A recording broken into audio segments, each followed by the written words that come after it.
ବର୍ତ୍ତମାନ ସମୟରେ ମୁଁ ଯାଉଛି ଏକ ଔଷଧ ପାଇଁ। ଆପଣମାନେ କହୁଥିବେ ଔଷଧ ପାଇଁ ଯାଉଛି, ଔଷଧ ଦୋକାନ ନ ଯାଇ ରାସ୍ତାରେ କ'ଣ ପାଇଁ ଯାଉଛି? ତ ଔଷଧ ପାଇଁ ଯାଉଛି ଏକ ଚେରମୂଳି ଉପରେ ଔଷଧ, ଯେଉଁ ଔଷଧ ଖାଇଲେ ଆପଣଙ୍କ ଶରୀରରେ ଯେକୌଣସି ଜାଗାରେ ଦର୍ଜ ହେଉଛି ବା ବିନ୍ଧୁଛି, ସେ ସବୁ ଦର୍ଜ ଅଂଶଟି ସମ୍ପୂର୍ଣ୍ଣ ଭାବେ କମିଯିବ।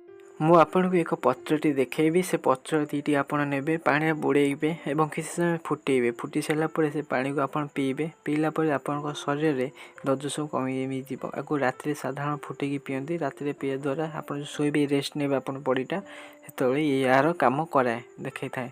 ତ ଆମେ ପ୍ରାୟ ଆଖାପାଖି ସେ ପହଞ୍ଚିଗଲୁ। ଆଉ କିଛି ସମୟ ପରେ ସେ ଔଷଧ ଯେଉଁ ଗଛଟି ଅଛି ସେ ଗଛ ପାଖରେ ଆମେ ଆସି ପହଞ୍ଚିଯିବୁ।